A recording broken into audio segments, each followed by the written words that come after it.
Good evening, speedrun fans.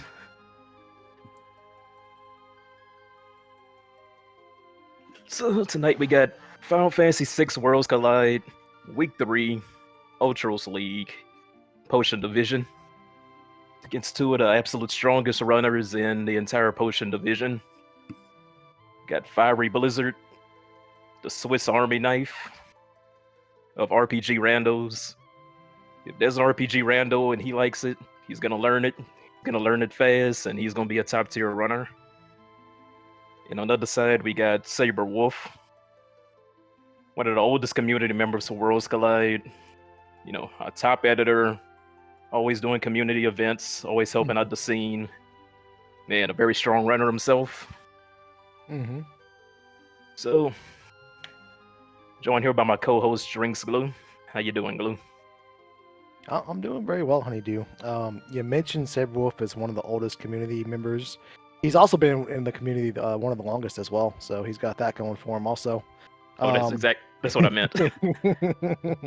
So, anywho, as he had Honeydew has mentioned, Saberwolf is a seasoned veteran. He is a former Elixir player, working to get his way back up there, and Fiery Blizzard is working his way up to the top of the mountain. So, yeah, we got quite a matchup tonight between two hungry dogs. Gonna tear each other to the shreds. Yeah, taking a look at the leaderboard so far. We're 1/4 of the way through the season, going into week 3 right now out of 8 weeks. Fiery Blizzard is currently in first place with 18 points, and Saberwolf is in third with 7. Woo Bear, who's already ran for this week, is currently sitting at 10 points. So it's going to be a very decisive week, you know, depending on how the points fall. Even though we're so early in the season, there's already been a lot of heartbreak, a lot of drama, a lot of triumphs. Yeah, because anybody how this season's going, they're going to have a story for you. But that's how it always is at Ultros League. Yep. And if you are unfamiliar with how Ultros League works, it is an 8-week event. Runners compete across 8 weeks of individual seeds, and your top 6 finishes are what count toward your total point total. And across the various tiers of Ultros League, you are working to either A, get promoted, B, stay in the tier you are, or C, possibly risk demotion if you're on the bottom tier of your division. So these finishes matter. Even if one of these runners does not finish in first place from the other, it is still imperative they finish strong. They produce the best quality time that they possibly can, so that they accumulate as many points as possible. Because remember, it's an 8-week event. Top 6 finishes count, and you get points across. The better you finish, the more points you get. But tonight, that's exactly why. If you enter the event yourself and you have 1 or 2 bad weeks, don't stress about it. You get to drop your 2 worst weeks. Yep. So it's advised that all the runners run all 8 of their races, and you don't know what it's going to be like until the end. Just give it your best for the entire season. And to anybody else who might be looking to join next season, you just have to go to ultrasleague.com whenever UL8 starts in a couple of months and sign up. But before then, there will be an off season, so plenty of time to learn the game and plenty of time to get into it yourself. We have a very helpful community with plenty of mentors and ropes. And our mentor program has been very successful. Many of the players that have been in the mentor program have absolutely leveled up at an insane speed, even if this is literally their first speed game that they've ever played in their life. That just shows how strong our mentors are. Yeah, that mentor program, as Honeydew mentioned. There will be a lot going on when our 2 runners get started. If you're unfamiliar with Worlds Collide, it is a condensed, randomized version of the Super Nintendo game Final Fantasy VI, or Final Fantasy III, depending, on your stance on that subject. Anywho, you will see some unusual things. You may be wondering, why does Strago have sword tech, and why are we, transitioning between the world of balance and the world of ruin? There is so much going on. Why is there an octopus flying in the sky? Who knows? But this is the randomizer version of Final Fantasy VI. So as Honeydew mentioned, if you like what you eventually see when our runners get going and you are interested in learning it, we do have a mentor program. We do have a new player tournament. We are very welcoming. We have more than enough members of our community eager, willing, and able to teach you how to play Worlds Collide. and get you off the ground and running. Yeah. And even if you don't want to be a speedrunner, hey, just play it for fun. Oh yeah, I would say more people play Worlds Collide passively or not competitively than can play it in the main events and the mega events and the races and whatnot. And that is perfectly fine. There is a lot you can do if you head on over to FF6 Worlds Collide. You can get a quick little breakdown, preview the flags for the randomizer. You can randomize palettes, you can randomize shops, you can randomize, the characters, the stats, your parties. You can randomize just about anything you want. And there's so much to learn just how the randomizer works and not, playing the game competitively.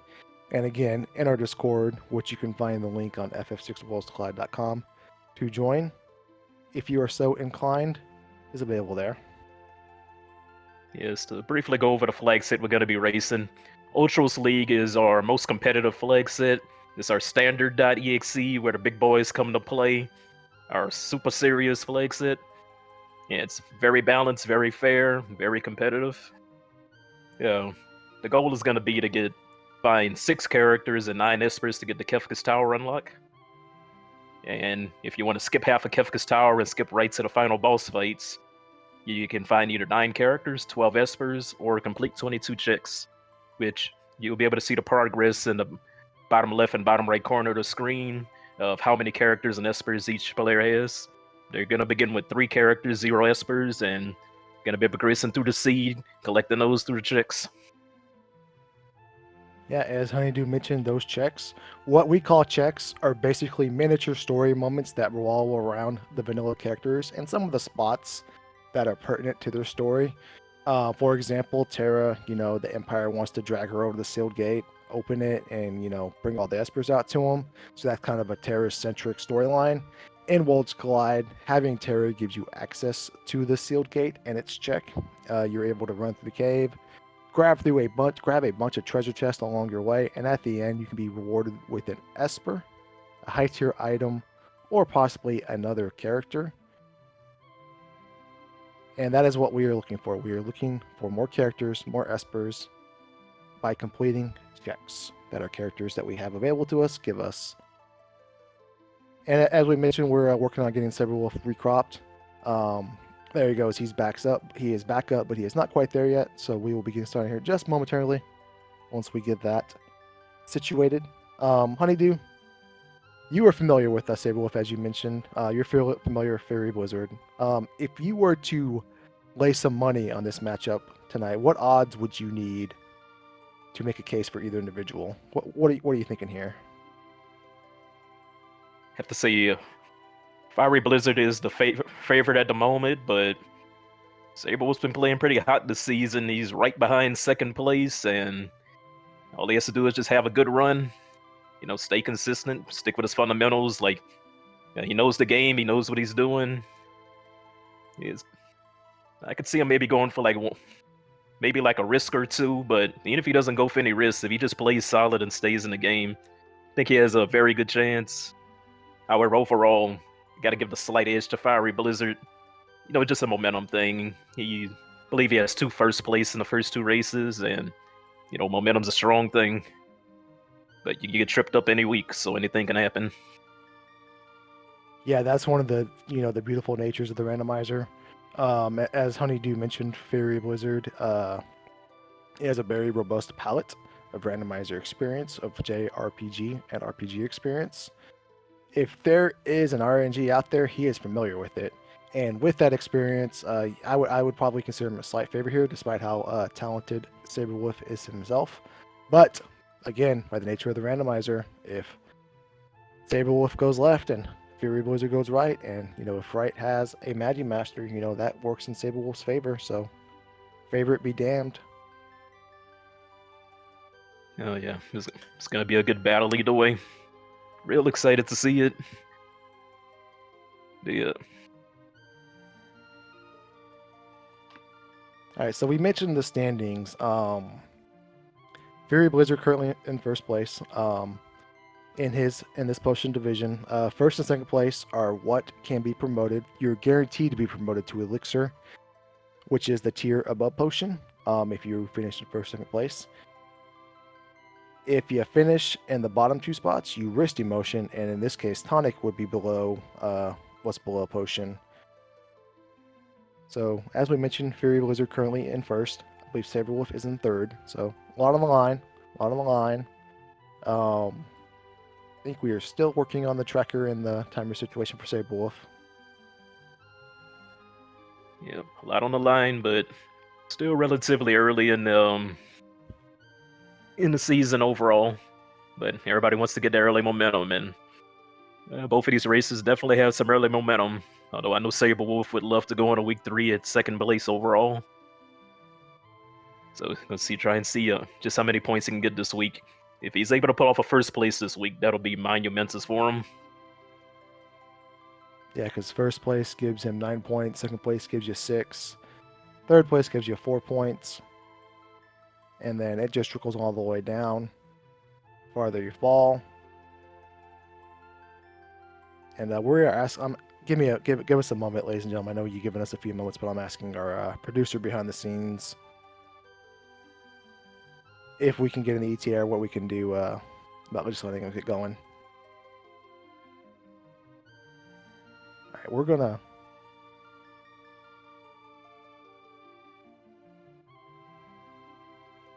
All right, so we're going to go ahead and kick off. Looks like it actually did just remedy itself, so more the better. Oh yes, and everybody's chomping at the bits to get into this race. Don't Yeah, blame them, Saberwolf because it's going to be a good one. Saberwolf is a hungry dog, and hungry dogs got to eat, and you can't eat on the waiting screen. You got to get in there.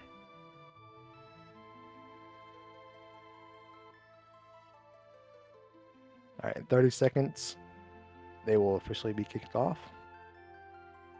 Oh yeah, we're going to be getting a look at what our starting characters are very soon. Honeydew, what is your dream start for an Ultros League seed? If you could cherry pick your characters and your starting abilities, what do you want? What do you want to work with? Start with a grind check. When I Alright, say a grind check, I mean a check that has random encounters before you fight a boss, or just random encounters. And the reason I say throw is it's a no MP area effect that does high damage even if you have a low magic start. So yeah, I want throw and I want grind fights. What about now you can keep going. You can pick character number 2 and character number 3 of their abilities and who they are as well. Who you're throwing in there. A lot of starting abilities I like. Slots, GP Rain. Blitz starts popping off around level 6 and usually hit level 6 after one battle. It's gonna be a lot of the magic base ones because in Final Fantasy VI, magic scales better early game than vigor. You don't really see like the the strength weapon based characters really popping off until the late 20s, early 30s. But magic characters pop off at level 3. So you definitely want not just good magic spells, but abilities that go off your magic stat. Even if you roll a character with bad magic stat, yeah, you can do some work with some magic. And we're off. And So, allow me to interject about that dream start. I think we got a dream start right here. That is a Yamaro in the starting party. Fun fact about Yamaro, he is the best character in the history of video games ever. So we are very blessed so far with this start. Who cares about Edgar? Who cares about Cyan? We got Yamaro. That's all we need. Looks like Saber was doing something a little interesting. He is heading on over to Zen Thief immediately. And yeah, that's 50,000 GP. Yeah, Zen Thief has a magic safe for sale, and we are nowhere close to that amount of money. But he got some good scouting and intel. He can go back and pick it up when it's convenient for him. Yep. Oh my goodness, that's an offering along with 13,000 GP in the Narsh. Little weapon shot hub there. Like Saberwolf is saying, you know what? Most runners start and roll to balance Narsh, but I'm not most runners tonight. He knows the caliber of player Fury Blizzard is, and he is going south while Fury Blizzard goes north, and he's going to Albrook. Albrook does have some chests. They're a little more farther spread out than some other towns, but, you know, if there's something lucrative there, there's something lucrative there that most people won't get, so we'll see if this pays off for Saberwolf. Yeah, the North opener gives you about 6 or 7 treasures. To explain how people usually play the first 10 minutes of Seeds, certain towns have like a high density of chests, so that's how you gonna get your money and your power scaling is going into high dense chest spots.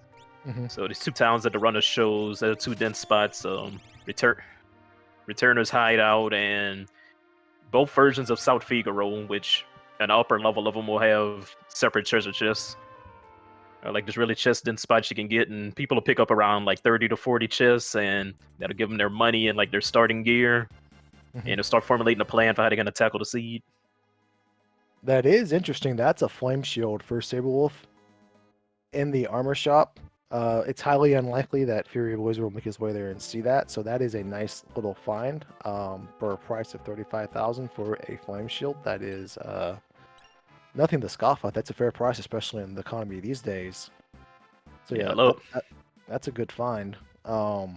Fury Wizards continuing the more traditional opening, heading on over to Returner's hideout. Yeah, I love an early flame shield because not for the blocking fire, although it is nice, but it teaches fire 2 at a times 5 or 8, so you need 20 magic points to learn fire 2. And there are so many fire weak bosses in the game and very few fire absorb ones. It's good for random encounters.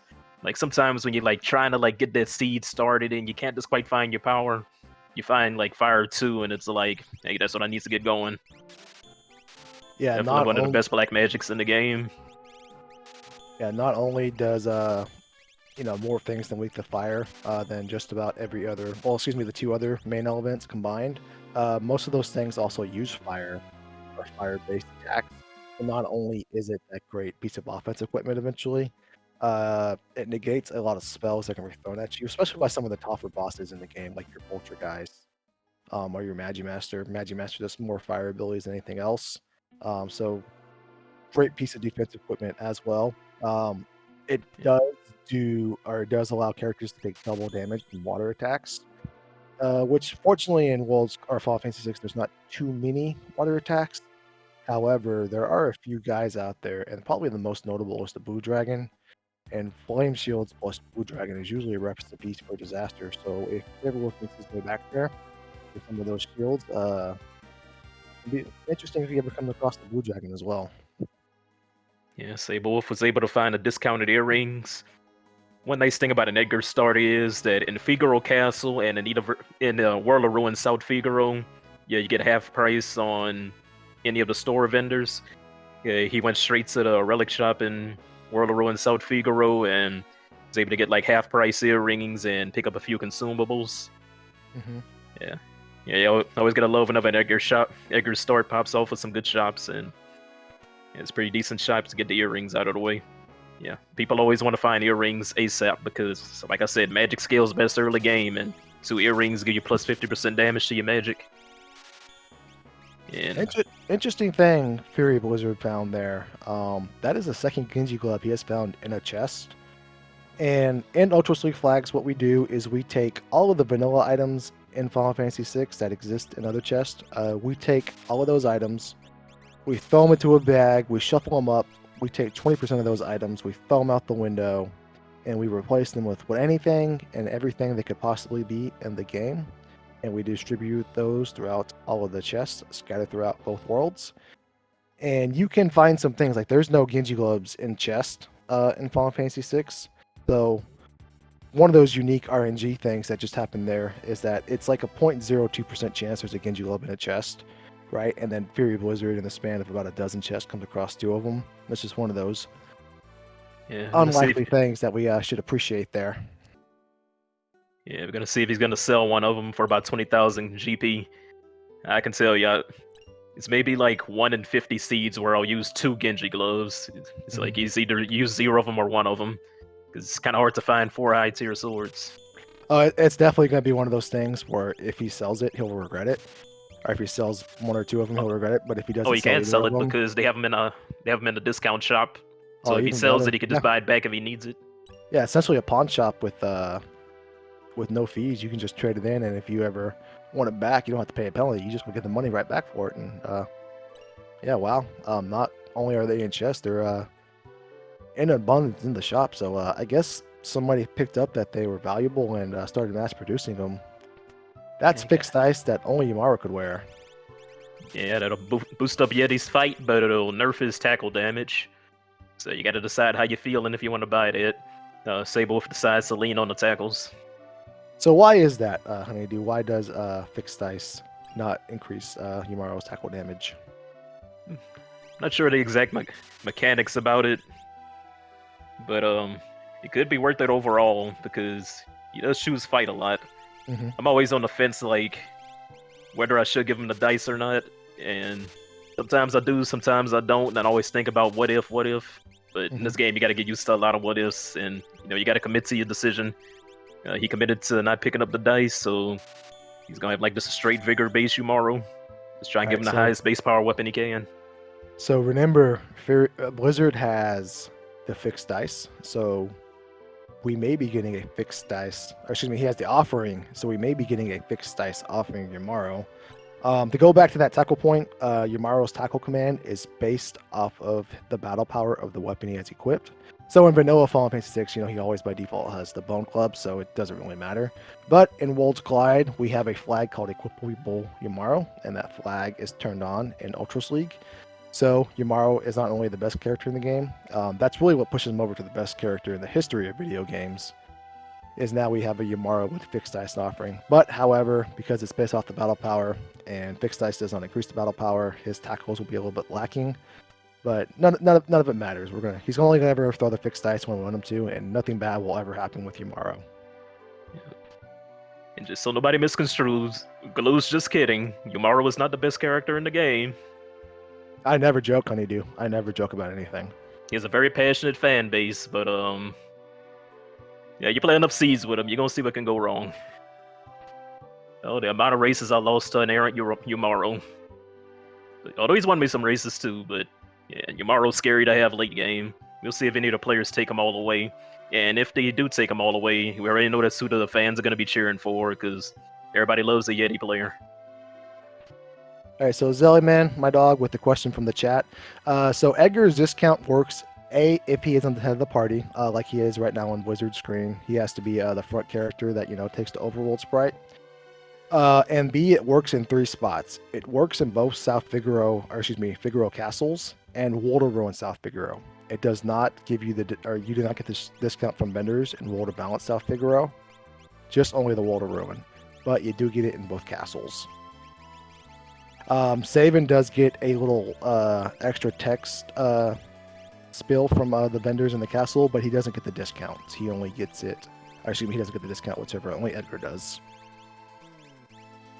Oh, see Fiery Blizzard equipping. He might be ready to go fight something. Did you see that? That beautiful word on the screen on Saberwolf's side? Oh, I miss Saberwolf. I was watching Blizzard equip stuff. I think that was a Ragnarok Saberwolf just grabbed. And did he just get a Ragnarok and a gauntlet? He just got a Ragnarok and a gauntlet. So, oh my goodness. Let me talk about Gauntlet for a second, because that's an underrated relic. Please do. So earlier I was saying that Vigor characters don't really pop off until like the 30s. If you have a Gauntlet, you're going to be slapping at like level 12. Like Gauntlet it'll make like a Vigor character able to keep up with the mages. So don't worry about losing the shield. If you get a big sword and a Gauntlet, man, put that on immediately and you're going to be slapping.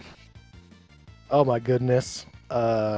Blizzard has found Shurikens for Economizer in the Coliseum, plus he has Umaru. But even better news, Umaru can not only wear the fixed dice, he can also wear the Ragnarok. We'll see what Saberwolf goes with that. Looks like he's gonna, put it on Edgar. No harm in that. And he can wear a Wing Edge, so you're able to have full power Umaru in the back row, which you don't get to enjoy every seed, because there's only so many ranged weapons that have more battle power than the Bone Club. But Wing Edge is one of them. While economizers are one of those things where maybe you don't want to, walk around wearing 5 of them, with that battle being so accessible, what Blizzard can do here, if he wanted to, is just trade a bunch of those Shurikens and economizers and really just sell them, right? He knows where some fixed dice are. If he goes the same route, goes a little the same direction Saberwolf has, he will find those flame shields, and he could pretty much turn economizer and a half into one flame shield, and that's a recipe for a strong party right there. Yeah, we see Fiery Blizzard beginning his grind fights. So earlier I was talking about my ideal start would have like a fight that has grind fights built into it. With these 3 starting characters, that's not going to be the case. Like all of their checks, you have to fight a boss, or you have to fight a dragon if you choose to. So that's a very simple solution. A few newer players, when they end up in that situation, they'll think, "Oh God, I have to go fight a boss at level 3." It's like, oh no, nobody said you have to do that. Take off the Moogle Charm, walk around the world map, go hit like, level 9, level 10 right quick. And that'll be much faster than trying to brute force a boss at level 3 like 99% of the time. Like, take your grind fight. Don't fight bosses at level 3. Yeah. There are some checks we have, like Saberwolf just demonstrated. Those little Imperial guys that are very poorly assaulting the castle. While you are not forced to fight them, and want a science check the Dome Siege, you can peek what those are and fight those. And that's a great heads up play there by Saberwolf to get some levels under his belt. And even more fortunate, this boss is just leader, which is a pushover boss. Oh, vanilla leader. Yep. Yeah, check number 1. Fighting the soldiers is faster than like Moogle Charm, unequipping, grinding. The risky thing is that if you can't beat the boss, you lose all your progress. So some people will feel a little too timid to do that play. Like myself, I don't go for that play too often. I only did it like once this season. So that's kind of a scary play to go for at level 3, but he went for it, took the risk, and it paid off. Because not only did he get the levels, he was able to beat the boss no problem, and I dare say he's definitely ahead of Fiery Blizzard right now. Yeah, down to who plays the mid game better, because I think Saberwolf won the early game. Oh yeah, most definitely. Dome Dream is one of those things where if you make that play Saberwolf did, and let's say those fights are level magic, you can't get experience from those, then really what you just gotta do is reset. But before you reset, you can peek the boss. Fortunately, it's not a huge time commitment if you do that, but it is kind of a bummer that you can't clear the check and you got to come back later. But fortunately for Saberwolf, the first fight gave some experience. The boss is leader. On top of that, it was a dead check. While dead checks aren't something to celebrate, Dome of Dream is a check everybody is going to do because it's one of the fastest checks in the game. So if you were able to get use that to leapfrog you, not push up scaling, get your levels. That's a fortunate break right there for Saberwolf. And we see Fiery Blizzard. He's more than capable of taking on this leader. But he had to spend a little bit of time elsewhere to get off level 3 to do so, and Saberwolf did it all in one spot. So that's one of those little packages that are huge time saves throughout the course of a seed that went Saberwolf's direction there. So I think Fiery Blizzard's play is going to pay off mid-game, because I just saw one of his magic sites has Ultima, so the extra 2 or 3 minutes he spent getting the economizer, he gonna get all that back. He gonna get all that back plus more. That 100% paid off.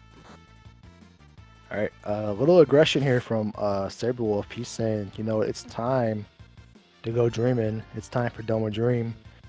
And a little bit of a risky play here. The reason being that we gotta kind of fully commit to get through this. Oh my goodness, that's EXP egg in a chest I've never opened in my entire life. Fun fact, if you come into that room in the middle of the dream sequence, you have to watch Cyan's wife and child have somebody else roleplay their husband. So if the sprite is Gao or an imp robot, that is, you gotta walk in there for like a 2-minute long cutscene. Pretty funny. You should do it yourself someday, but never in a race. Never in a race. Dude, this castle is loaded. Picked up a fixed dice also. It's like, this is probably the most aggressive route out of all the checks that were available. This had to be the most aggressive route you can go for. And it's working out for Saberwolf. Like, he is not playing around this week. He said he wants some points. Oh yeah. And that egg, again, those flame chills and that eggs, he's been trying a different path, going the road less traveled, and it is paying off for him so far. He doesn't have that offering, unfortunately, to go with the Atma weapon, but I'd rather have the egg over there offering 10 times out of 10.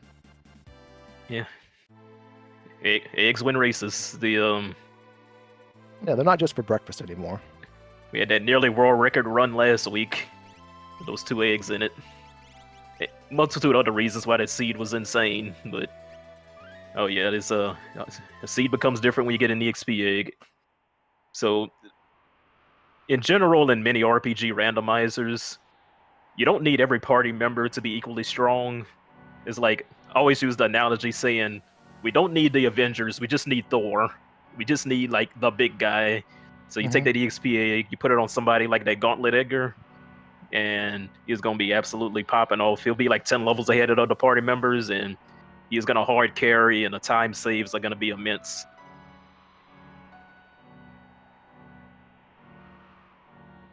Yeah, little divergence here. Blizzard, who has found some warp stones, can now do the Yumaro check without having to walk out. Um, Oh yeah, he as wants to. Oh, sorry. Go ahead.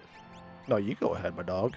Oh yeah, saying the reason why he's doing this is because he has Ultima on the Magicite, so he's prioritizing magic points over anything else. That's exactly why he's doing this. Oh yeah, especially with that economizer as well. Hmm. You know, that Cyan can easily go from standing around doing nothing to standing around casting Ultima for free. Oh my goodness, he's getting some heavy hitting pearls from this White Dragon. White Dragon, if you're unfamiliar with his battle script, on his first turn, he can do, well, he can do that to you. He can act, just cast Pearl a few times and make you reset. And yeah, that's unfortunate there. I believe he's back outside. Yeah, just go somewhere else for now. We'll come back later and get our revenge. Yeah. So remember how I was talking about the magic points? He's going right to another dragon. He wants that Ultima to solve the seed. Oh yeah, yeah. It as long as this isn't, you know, one of a select few dragons, this fight should be no trouble to him. Yeah. No Say if it's trouble to blue Blizzard. dragon or gold dragon, he gonna get blown up. If it's not one of those two dragons, he's good. Yeah, because we don't have access to a Thunder Shield or Minerva, so that means Gold Dragon hurts a little bit, and Blue Dragon hurts a little less. But we don't have Flame Shields on. But nevertheless, a bunch of AOE attacks will come out of this if. Vanilla Dirty Dan. Yep. Second vanilla boss of the seed. So the reason why he reset out of that dragon fight, even though Yumaro could have won the fight solo, he had nobody to do Phoenix down on the Ultima Learner. So he would have missed out on the 50 magic points. So to bank that 50 magic points for later, he just took the reset. And Dirt Dragon can do things like this, Magnitude 8. It happened again. Oh it happened again. Oh my goodness. Yeah, so Dragons to Blizzard 0. That is unfortunate for Fury Blizzard. Yeah, the gambit to try and get the 100 magic points really quick. It works out most of the time, but it's not working out today. These low-level dragons, even though they're not as strong as they'll be in later scaling, occasionally they'll just roll like an AoE attack, and it's based on magic stat. And like I said, magic scales better early, so party can't live an AoE of that caliber this early. You could get lucky and he just never AoE the whole fight. In fact, I wouldn't even call that lucky. I would call that like average luck for them not to AoE that soon, but Fiery Blizzard just getting the business today. Yep. So he is going to go try a third dragon. Yeah, kudos to him for the determination. A, B, C, D. I love to be saying, always be clobbering dragons, and Blizzard's taking that to heart tonight. So you can't take down the first two. Let's go take out their cousin, the third one. Maybe this is the Ice Dragon. They're a little bit friendlier, and we'll send a message to the other two. Yeah, he is getting some mean dragons. Like just get the man a red dragon at this point. He earned it. All right, so that is Atma weapon at the end of Dome of Dreams for Saberwolf. So this will pay off for him. He should be able to comfortably get through this fight. And Saberwolf is cooking. He's got some gas. He's got some ingredients. Dinner is being prepared. He is off on his way. And Fire Blizzard tap number 3 at a dragon. And oh no. Oh no. It's the other AoE dragon. He got the 3 hardest dragons. Oh no. He left turn 1 knowing he has health. I think he's going to win. Yeah, fortunately that Acid Rain didn't wipe anybody, and obviously, as you saw, Acid Rain healed Yumaro by virtue of his Snow Muffler, but we want those ability points for Ultima and the Economizer, so we can't take too many of those Acid Rains. Doing a slow rippler. Yeah, I think he gonna win this time. He's gonna win. I just had to see what that flash rain damage was to know if to be worried or not, but I'm not too worried for him. Commentator's curse, hopefully not. Well, as long as Yumaro starts throwing some dice and not these tackles, that will speed up the process a little bit. Alright, Saberwolf officially done with Atma weapon. Doma Dream in the bag. He will get his Setzer, which gives him access to some pretty nice checks. Plus, he has a chance at one more Esper on the throne. And Dance Setzer, man, but you know, we'll take it. We'll take it. Kit number 4, we will take it. Saberwolf finally has a fixed dice user that's not Yeti, so I bet he's happy about that. Oh, that is true. He did get the fixed dice from the clock, so he doesn't have Mm-hmm. to go back for it. That's the best character he could have found. Is ready out of the box. Throw the dice on him and nothing else, and he ready for early and mid game. And Atma weapon for late game. Atma weapon on a EXP egg person. You play your cards right, you can be doing 20,000 damage a turn. If he goes offering Atma later. All Yeah, right. Fiery Blizzard finally slays a dragon. Yep, third time's the charm. Dragons 2, Blizzard 1. Maybe we'll get some more rematches. A Thunder Shield for his efforts, but Thunder Shield, that's the afterthought. We wanted the ability points. We Yeah, wanted to get Ultima Online. If I was him, I'd go right back to World of Ruin North right now. Just go to the save point before the dragon, give it another shot. It ain't gonna open that strong every time, and even if it does, he has the HP to survive it now. Ooh, On that's top of all the other rewards for beating the dragon, you get a boatload of experience. Mhm. So he ain't low level anymore. He's officially mid level. So that's a gold armor for an ice dragon. But if you're unfamiliar with necromancers, they are annoying. They can use a lot of things like demi and a lot of fractional HP damages abilities in the vanilla game. And in Worlds Collide, we have a thing called ability skilling, where those get shuffled around. And you saw, Saberwolf had the dodge and X zone for that ice shield he got there. That's a little scary, but ice shield in the bag, we'll take it.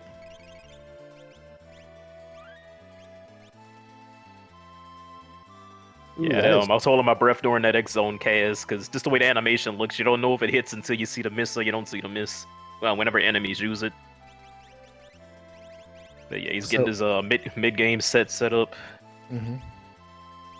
Saberwolf did not have shurikens, which is what was traded for the economizer, so a little different Coliseum experience is there for Blizzard and Saberwolf. Saberwolf gets an ice shield. Blizzard gets the economizer. If I had Ultima, I would pick the economizer 10 times out of 10, but if I didn't have the Ultima, I'd probably take the ice shield, so a little different variant experiences there for the two guys. He's gonna go ahead and do sets his free check for a not useful paradise. Now remember, we know where Genji gloves are, and we have a couple of them, so fixed dice. Pardon me, I forgot about the Genji gloves. Yep, not I a bad forgot about the mini Genji gloves. Pop quiz, Honeydew. What element is Surge? Surge is ice? It is earth. Huh. What do you know? Yeah, sometimes the animation's a bit misleading. Like, the most infamous one is S-Cross, when they throw the snowballs at you and do fire damage. Mm-hmm. Yeah, it looks like a little, Santa Claus is coming to town, then turns her out, that's an inferno. Who would have thunk it? Is everybody confused? Oh no, we were just talking about this in the Discord today. Yeah. About party-wide medals. We got this, Okay. Right, Yamaro's gonna... Yeah, there we go. Phew. Okay, if Yumaro didn't get unconfused right there, that could have been something. We were about to have a clip. Yeah, what do you mean if? We got this under control. Nothing to look at here. Everything is fine. That was Blizzard's plan all along. Just to put a little scare on everybody. He had this under control the whole time. That was some fast cursor into attack Yeti. If he would have been panicking and didn't do his fight cursor on Yeti in time, because mind you, this is a hasted Yeti, he would have got that fight command in before the model got knocked off. So, that's good control for him to be able to cursor right and get that fight command on Yeti ASAP. Oh, yeah, it's execution definitely coming into play in an RPG. Alright, Saberwolf is going to show us Daryl's Tomb, which is one of Setzer's 3 checks we had mentioned. Well, technically 2 checks. Setzer also gives us access to Search the Skies, where we can fight the Doomgaze encounter, where in the vanilla game you normally find Doomgaze. But you can also fight that encounter at any point in time, depending on how much time you have on your hands, because then you can fly around the overworld and just magically find the sprite, or the pixel that he is sitting on and trigger it whenever. But again, Setzer gives us the access to stand on the airship, select Search the Skies, and that triggers that fight instantly. Yeah, at the moment, this check has the highest check out of any check in the game to have a character in it. If you're familiar with the Sphere system, that's another randomizers, Link to the Past and all the other ones. like your progress tends to lead to more progress, and even Mhm. though it's not guaranteed, but it tends to. In this game, whenever you find a character, that newest character's checks has the highest chance to have another character. Again, not guaranteed, but Setzer is our only Sphere 1 character right now. So this check right now has the highest chance of leading to character 5. Yeah, and this check is what we consider peekable. We'll walk up to the tombstone. It will read what the check reward is. For example, if it is an Illumina, it will say here lies Illumina. If it is Terra, it will say here lies Terra. And my personal favorite, Zealous. ooh, Celis is very nice to find here. Yeah, we need to catch up on Magicites now that we're making progress on the characters, and Magitech Factory gives you a chance to really catch up on the Magicites. Magitech Factory being Celis's biggest check. Yep. Plus, now we can probably look at, maybe this Dance Setzer isn't long for the party, and Celeste can wear the Atma weapon, she can wear the Ragnarok. That gives a little more flexibility and customizability in the party setup going forward. Or you kick Yeti out. Say what now? You kick Yeti out, I'm sorry. and you get to keep the dice Setzer. I'm sorry, I didn't hear you. But yes, the Cyan is definitely a candidate to get cut here. Yeah, as you can see, Yamaro finishes up the fight there. Very well done, as always. So this Cyan, that hasn't been doing much with his health. Strong candidate here to get replaced by Celeste. Yeah, Fiery Blizzard's making his way through Doma Dream. He's gonna need a solid mid game to be able to catch up, because this is just me snowballing, but I'd say he's about 4 or 5 minutes behind, but he has enough power to make up 4 or 5 minutes plus more. Okay, so Saberwolf doing the right thing and the correct thing at the same time. Cyan's gone, Celeste is in. Unfortunately, Cyan had access to the Moogle Charm. That's okay. This is a nice little fight that will give a decent amount of experience and ability points for us. We'll take it. Could have been a lot worse. And my goodness, is that Edgar starting to come online? That is a 1700 Ragnarok swing there.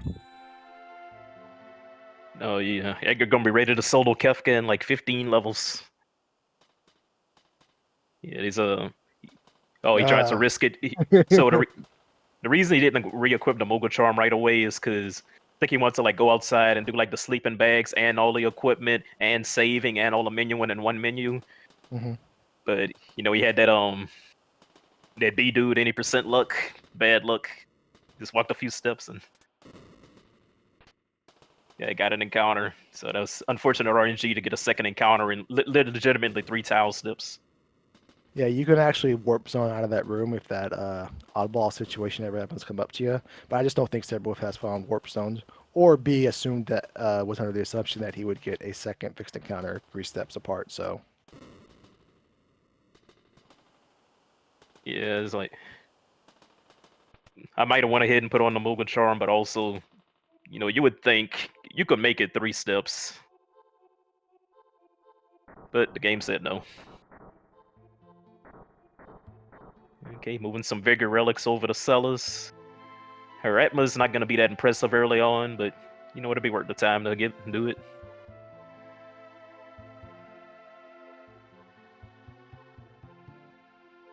Yeah, he's trying to decide quite how he wants to spread out his power between the characters, because he's found a bit of flexibility. He's not opting to do the Search the Skies boss at the moment. no, Yeah, I think he wants to get what's in the basement. And maybe, while I'm here, maybe he has another Gimpy Club in store or something. Oh yeah, because if it's a Magicite, you want to have it equipped and be getting magic points towards learning if it has a good spell on it. Or if it's a stat booster, you want it before you take any more fights. So yeah, the free fight before the Search the Skies is the right play. Ooh, did you see what Saberwolf just bought? What did he get? He bought some dragon boots, and oh yeah, he has a Dragoon Horn. Access to a dragon horn. Yep, and he has access to fixed dice, and yeah. And that'll free up his offering, so that the Atma person can use the offering instead of the dice person. Efficiency. Well, Saberwolf doesn't have the offering; just Blizzard does. But Jump is one of those abilities. I view it as it is a fantastic ability for your 3rd or 4th character to be doing. It's not the fastest way to get through the fights, but it's one of the safest ways. Your character's in the air, so by default, if they're in the air, they can't be targeted. and B, it does a nice little damage floor. You're only guaranteed, 2 jumps with the dragon horn. You can potentially get up to 4, but two is just fine with that damage boost because that's essentially 3 fixed die swings at a minimum every turn. So nice, safe little thing for a third or fourth character to do. Very nicely done. Yeah, if he wanted to, a little bit later on, he could Genji Glove Edgar, have Genji Atma Ragnarok. Yep. Yeah, two swords on one strong character is better than the sword split between 2 characters. But we'll see what he decides to do with his later game build. Not quite time for Atma to come online yet, though. So the single Ragnarok's still better at the moment. And finds a chunky boss in the sky, but here's what he needs to beat it.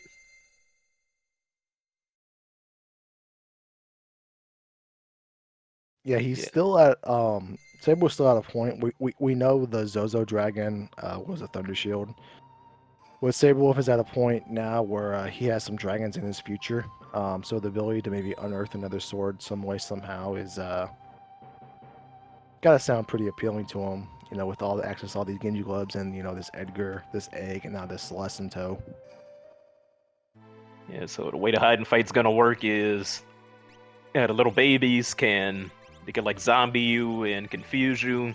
If you kill all the little babies, Hayden's gonna get to do a lore, which, depending on the level scaling, like it's not guaranteed to be grand trained like it is in vanilla. It could be a lower level one, but you're not out of the woods yet if it is a lower one, because it could be something like stone that confuses the whole party, or just some other kind of shenanigans. But it's not. Yeah. But it's completely optional to even target the babies. If you just take out Hayden, the babies go out too, and he decides to straight focus fire on Hayden and took him down quick. High EXP boss. Saberwolf has all the momentum in the world. Yeah, and Hayden does drop a warp stone, and I don't think Saberwolf has found the warp stone, so that gives him a little more flexibility in his next check. Because remember, you have access to Yamaro, and while Yamaro only has 1 check, you can do a dragon, and obviously you have to do the tri-tack spot on your way, which can be an Esper or an item. Well, looks like he's going to take that warp stone and head on over to Mount Zozo and use that warp stone to complete this check.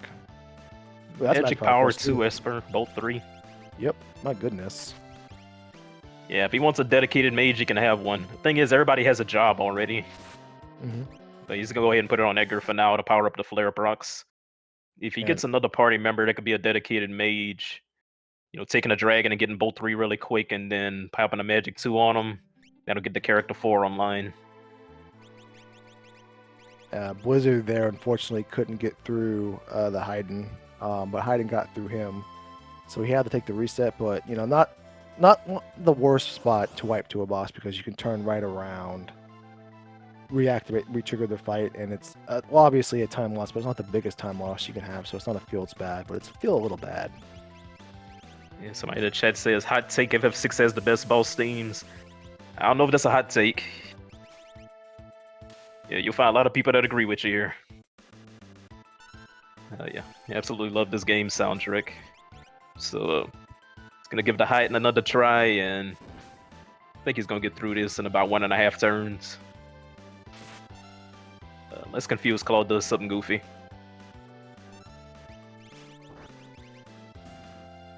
Ooh, Yumaro maybe taking care of all of the High Knights himself there. Yeah, and you may be wondering why he isn't using Ultima every turn. He is now, but he didn't at first. Ultima does half damage if there's more than 1 target, and Hayden does get a counter attack if you take out all the little ones. So I think he went to soften Hayden up a little bit. Queue up the fixed dice after the Ultima, so then you get that 1-2 combo. Yeah, as we mentioned on the first go of this fight, when Hayden is left alone, he gets feeling a little uneasy. He starts glowing for some reason, and he can do things like that. Yeah. Grand Train is his vanilla ability there, but again, ability scaling, as I touched on a little bit earlier. You're not going to eat fire 3s at the first part of your seed. You're going to eat some blazes and fires and possibly fire 2s, lower level abilities, and that's what Bulletfish is. It's a non-elemental attack, but obviously lower than Grand Train in the totem pole. Saberwolf absolutely bopped that dragon. Yeah, Saberwolf has got his Edgar approaching the 30s in levels. he's at level 32 at the 36-minute mark. That's a really, really good level per time in the seed base, and that's just a recipe for being able to coast, things not being much of a challenge to you, because the max scaling bosses and encounters, save for one, the final fight will reach is level 40. And if you are, scaling past level 40, obviously you'll always be at an advantage, and you still keep getting experience, so that advantage just grows and grows and grows. So things will just keep getting easier and easier for Saberwolf the longer he progresses through the sea looking for his requirements. Yeah, if he hits the Magitech soon, he'll go in about level 32, exit about like 40 or 41, and I think he's just gonna bop everything in there because his main carry is ahead of scaling. His main carry has a good build on him, and his other characters got good builds to support the carry. So yeah, he's gonna rip this Magitech factory apart if he goes there, and it could get him along the way to getting his unlock. But it seems at the moment he's gonna go ahead and take his dragon and his boss fights at the Yeti chick. Little interesting thing going on here with Saberwolf. If this is two Espers in World Ruin Narsh, and then his next quickest checks are Magitech Factory 1 and 2. He can have a sub 50-minute unlock, which is a very fast, very quick, really high powered time. While Fury Blizzard is still, we know he's going to find his Celeste down here, but once he finds his Celeste, he's essentially going on the same trail Saberwolf's been doing for the past 8 minutes. So you can almost argue that Saberwolf has like 7-8 minute head start on his opponent right here. Yeah, the main thing that could trip Saberwolf up is if he fades Magitech 3, and Magitech 3 is the only check that has a character. But he has a lot of options to get Magicites at least. I think solving the character 6 mystery is more important than solving the Magicite 9 mystery at the moment. But hey, if he ends up with too many checks, check skip is a thing. Alright, so Blizzard getting the good news. This is where Celeste rests, but she will rest no more if we can defeat this Inferno. We saw, Blizzard. We didn't see what is the Tritok spot, but we saw Fury Blizzard bounce off the. Which dragon was he bounced off of? I think it was the white dragon that pulled him a few times, and he said no bueno. Yeah, specifically pearled the 2 characters that could use Phoenix Downs. Because if you survive that open and flurry, like, you might be okay, but literally zeroed in on the 2 characters that could use Phoenix Downs, so that was unfortunate for him. Yeah, some would say that's a downside to Yamaro, but I personally view it as an upside. Yamaro is all gas, no brakes, so no point in Phoenix Downing if you just want to win a fight, and that's what Yamaro is there to do. Yeah, Saberwolf showing his experience. He knows this boss can be muted. Very nicely done. So, the mutant, it isn't just to help you win the fight, it's also just to save animation time, because everything White Dragon counters every time he's attacked, and you don't counter with stuff that's short animation. Like, he takes a sweet time. Yeah, and of course the Dragoon dice, very good against single target bosses. Alright, Blizzard has Ultima online for another character. He doesn't believe in the Yeti, so it might not be as popular with the fans. It's going with 4 humans. That's an ice shield for taking down the white dragon. So now we are on to the Tritok spot. And again, this cannot be a character, but it could be an Esper item. There could be a character lurking behind in Yamaro's cave, but as long as progression, that's a positive here for Saberwolf. And oh no, this is Yamaro's weakness. Multi-target bosses. But he can aim where the first dice jump goes, and his main character is a Ragnarok user, so you don't mind seeing this boss when your main carry is a Ragnarok user.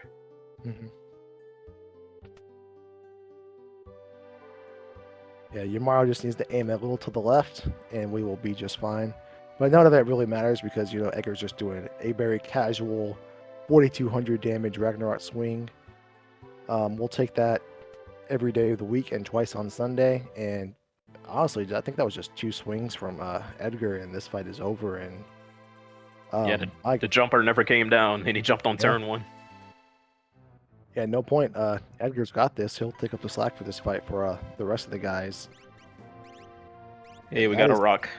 yep, Esper number 6. And remember, we need 9 of those along with 6 characters to unlock the ability to beat the game. How do you beat the game in Worlds Collide? Not much different than regular Final Fantasy VI. You gotta get some party members.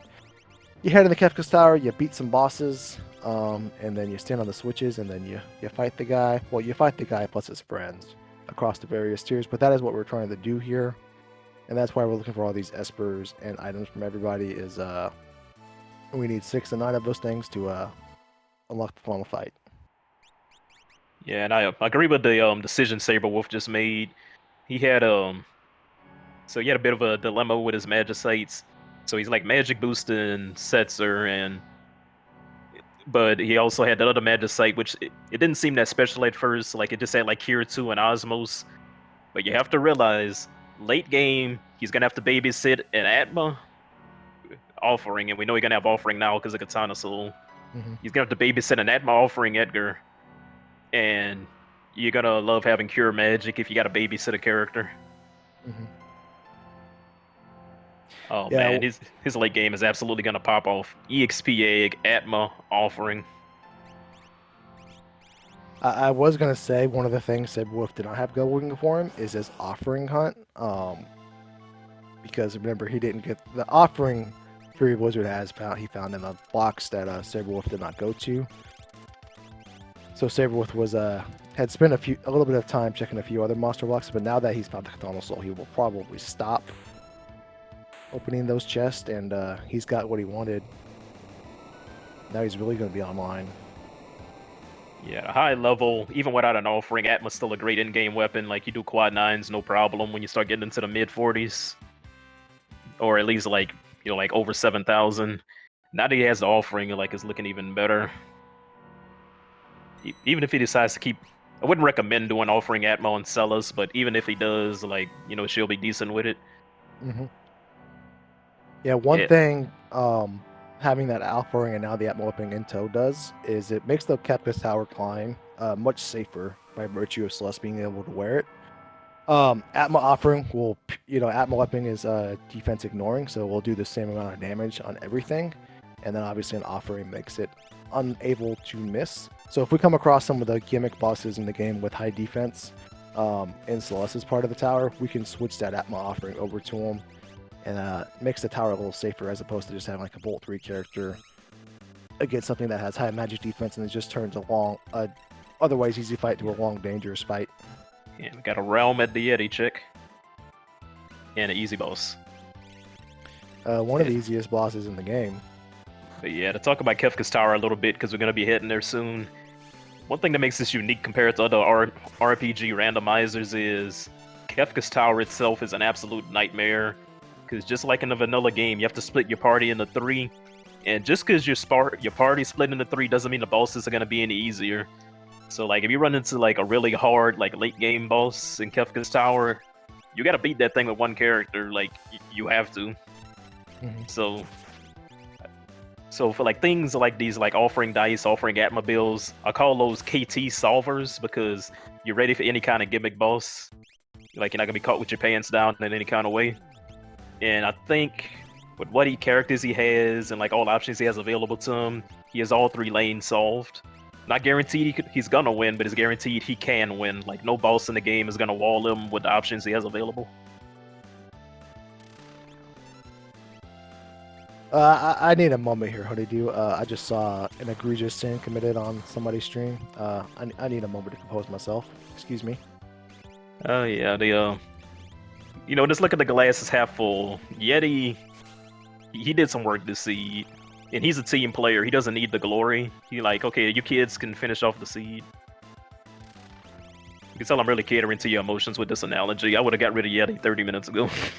I think what Saberwolf was doing here is saying, you know what, this has gone so well, so fast. I really want to open up the difficulty here. So I'm going to take out the best character I have. The guy that was just swinging for 3,600 with the Bone Club.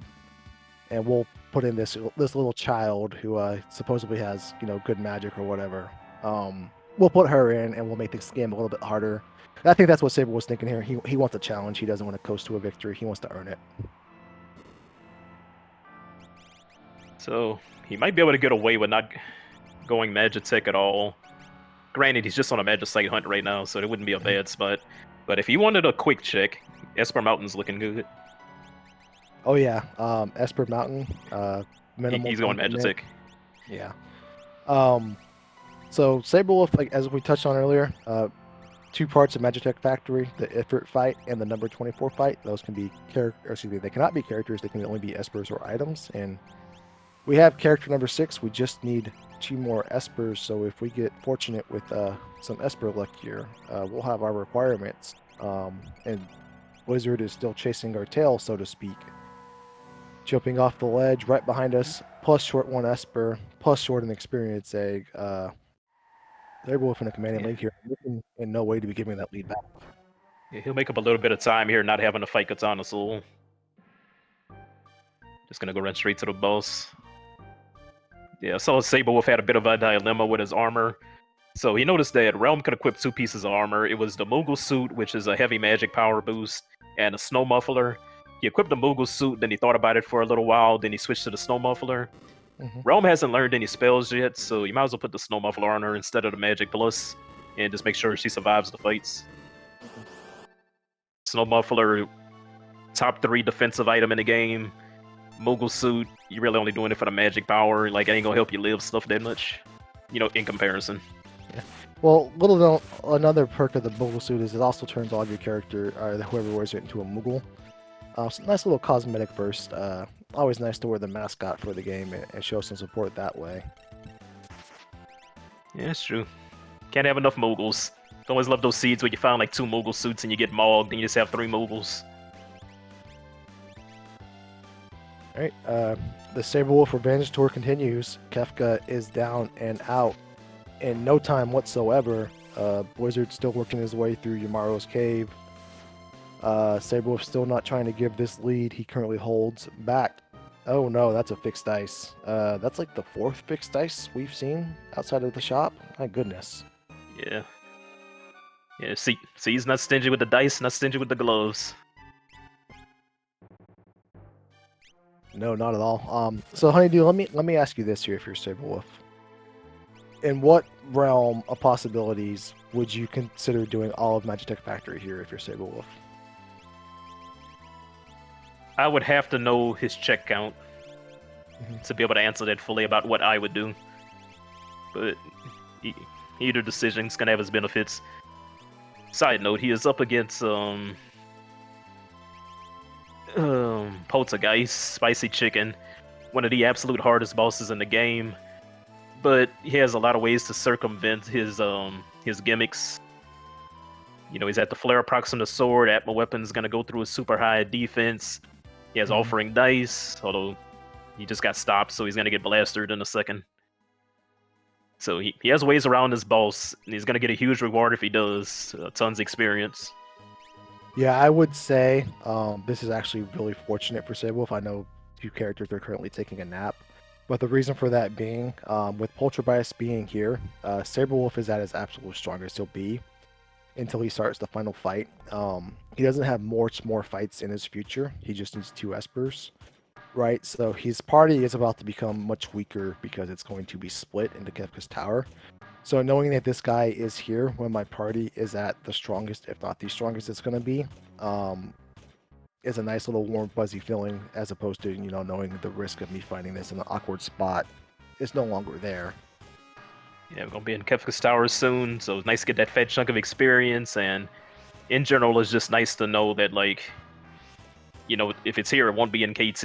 You do not want to fight this guy with 1 character, no matter how strong your character is, because aside from being strong, he just has gimmicks, like Stop Blaster, the fact he counterattacks seemingly every time you hit him. Yeah, and when he's at maximum scaling, he has access to some of the nasty middle of the games while we're casting Ultima on him at this time.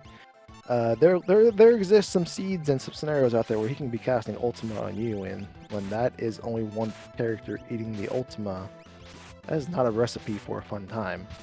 Yeah, you can do Fallen 1 in the Merton. I've seen some stuff from this guy late game. Ooh, interesting. I want to see if it happens here. Poltergeist drops the Aura Lance. If Setzer can wear that Aura Lance, that's a nice little combination and interesting decision there. Seed feels a little too fast for a jumper. You know, aside from dice jumping. Mm-hmm. Yeah, I think we just sell the lance if we need money. Otherwise, it won't do too much. But yeah, he decides to warp out.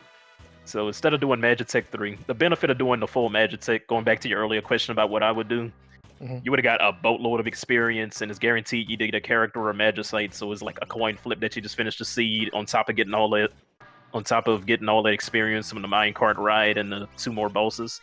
Mm-hmm.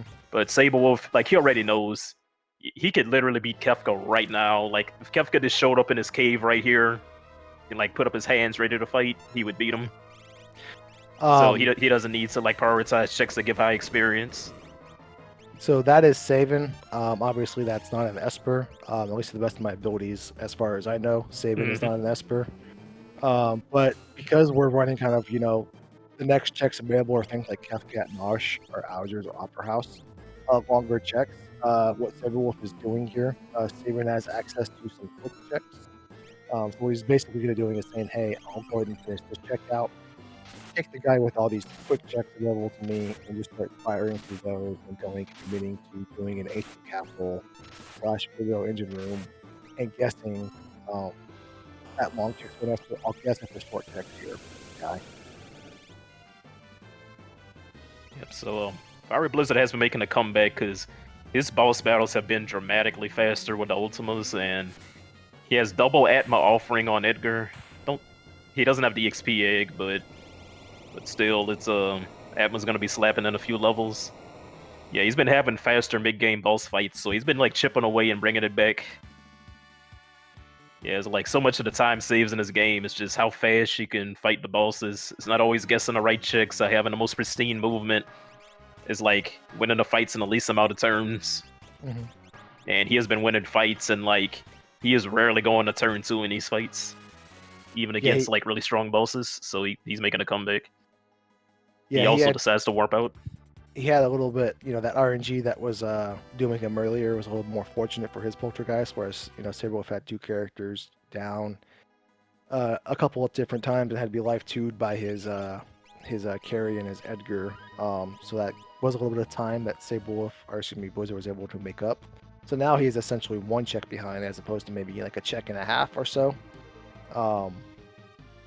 Saberwolf doing Collapsing House here. We don't see a character sprite on the outside, so that means this is either an Esper or an item.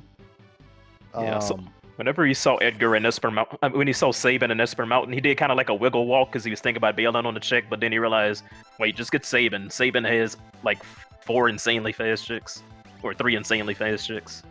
Yep. We'll see here if this is Esper number 9 for Saberwolf. Daddy Luma. Ultima. If it's not, he's gonna go to the waterfall. Oh yeah, most likely. And nah, he done. Yeah, he done.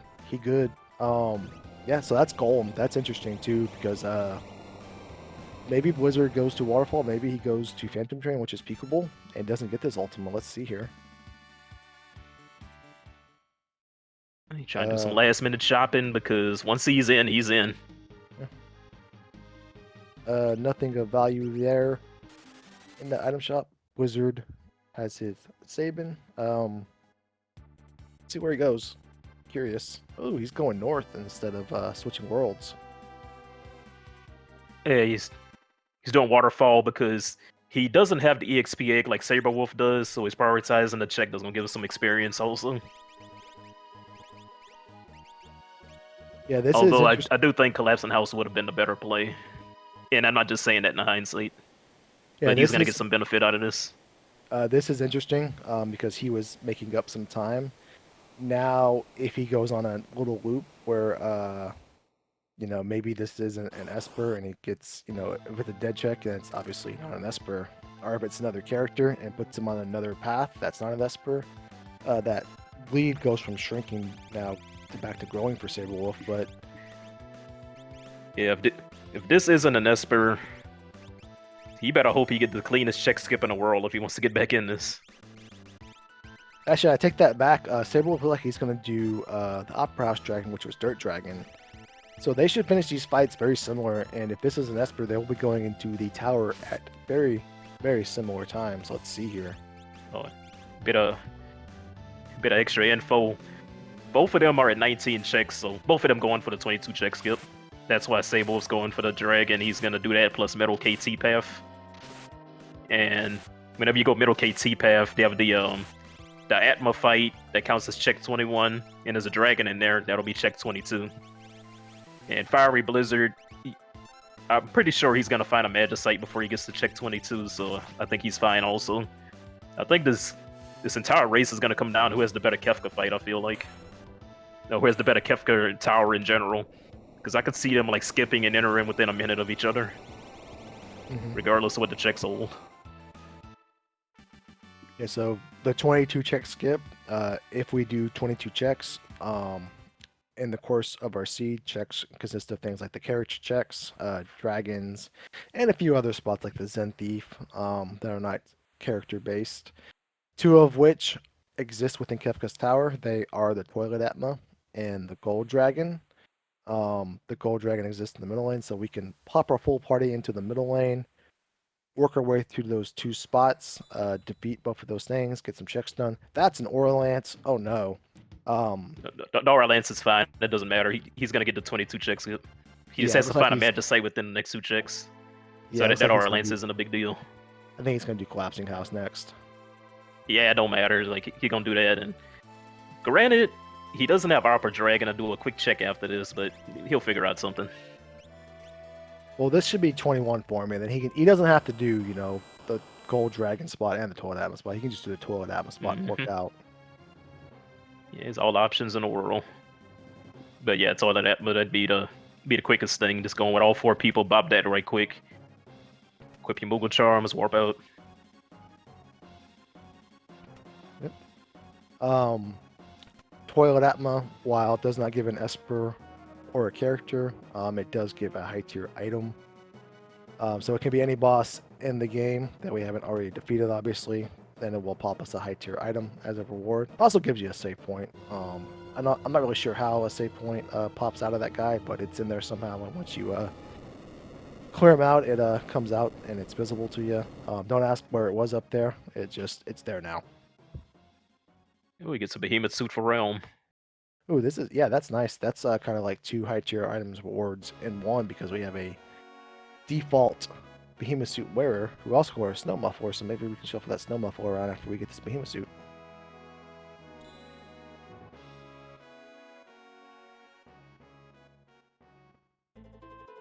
Yeah.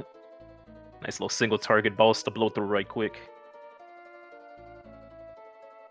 Yeah, right done with phase 1 of it, doing the undead form. In this flag set, all of the undead bosses are living, but spells like Doom and Next Zone will work on them. Yeah, you can technically X-Zone this part of Senior Behemoth, or Saberwolf can here, but I think his offense is so strong and so powerful that he's better served to just hammer away through it. Yeah, he doesn't want to risk the RNG, just hold A button and beat him down the old-fashioned way. It's a Behemoth Suit and a Behemoth Suit. Behemoth Suit, yeah, speak of the devil. Yeah, let's shuffle that around a little bit. And that's a bummer. Only Realm can wear the Behemoth Suit and the Snow Muffler. Yeah, well, better to have too many than too few. That's alright, and the new Game Plus will sell them, and we'll get the Zen Thief really fast, really early. Yeah, I like the Behemoth Suit over Snow Muffler late game. Yeah, gonna get a bit hit hard a bit. Gonna get hit a bit harder on tier 1. Actually gonna get hit a lot harder on tier 1, but the character's gonna be in the back row and they're decent level, they'll be okay.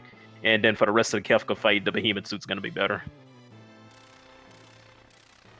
Yeah, Snow Muffler probably over if we were lower levels, but when you start getting to level 40 and so, I don't think defense becomes as important here. Yeah, you want them stats. Yeah.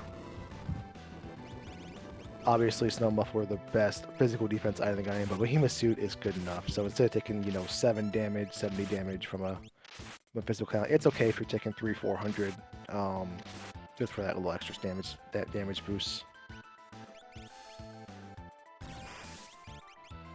Alright, Storm Dragon here. We got simultaneous Storm Dragons going on here. Yeah. Storm A Dragon's prediction about them entering a minute apart's coming true. Them skipping a minute apart, I mean to say. Storm Dragon's weak to lightning, so this Bolt 3 is going to do quad 9s and then more than likely end this fight. Yep. Yeah, Saber started the fight later, but finished it first. Did he? Frame by frame analysis? 1, 2, 10, 1. I think he did. Going off the timer, I think he did by 1 second. Great call. Oh, this is a tight race. We'll see that's the best execution. I gotta give it to Fiery Blizzard. I think Atma offering Edgar is better than Ragnarok Edgar. Mm-hmm. Yeah, I think it's a misplay by Saber not to go all Atma on Edgar. But we'll see how it plays out. It's all gonna come down to these last 5 fights. Alright, warping out for Blizzard. Saberwolf with a safety save before he starts his Guardian/Statues fight. No safety save from Blizzard. Ah, there he goes. No risk it, no biscuit. If he had foregone that save, he would have caught right back up. You gotta take a little bit of chances sometimes. Yeah, I never take this save, and it has bitten me many times, but 100 or so times it didn't bite me. Just gotta see how you feel in that day. It's a high stakes race. I don't blame them for saving. Yeah, with that, if that Edgar was the Atma offering Edgar instead of the Ragnarok Edgar, in my party, there's 0% chance I'm saving right there. I'm just going. I'm sending them. It's just gonna take some unfortunate bosses / scenarios to down him and. Okay, this might be what Blizzard catches up because he gonna do this different fight faster, I think. Oh yeah, he does have that Ragnarok, not the Atma weapon here. Well, it won't be a huge difference because Setzer's doing some dank ice too. Setzer was juicing on that magic +2. He didn't really have a dedicated mage, so he put it on Setzer just because, and is gonna come back to reward him now because he needed some magic power to get through this fight. This one of these quote-unquote gimmick bosses. Yeah, you really need some ice to take him down quick. Ice or 9-elemental. That is a Pluto armor / martial fight. 1 Ultima downs the Pluto armors. Oh my goodness, that's a heavy hit and charge, but Cyan shakes it off. Out comes Fire 2. We were through the martial fight. If you were wondering where were the Lobos, what happened to them, in Worlds Collide we have a flag called we can remove the martial fight from his vanilla formation with them, which is the Lobos. And we randomize them to a handful of other monsters from fixed encounters. Make it a little interesting, make it a little scarier, because Lobos are not inherently very scary. If you lose to 2 Lobos, you're having a bad day, because I don't know what could lead to that. I guess a net into a charge and Lobos nibbling on you. Anything can happen in this game. You're never safe. You're literally never safe. Right, yeah, those Pluto armors, they could be scary for Saberwolf. Their gimmick is they're blue mages. It's like they're 2 Stragos, and they could just pop off with some lures.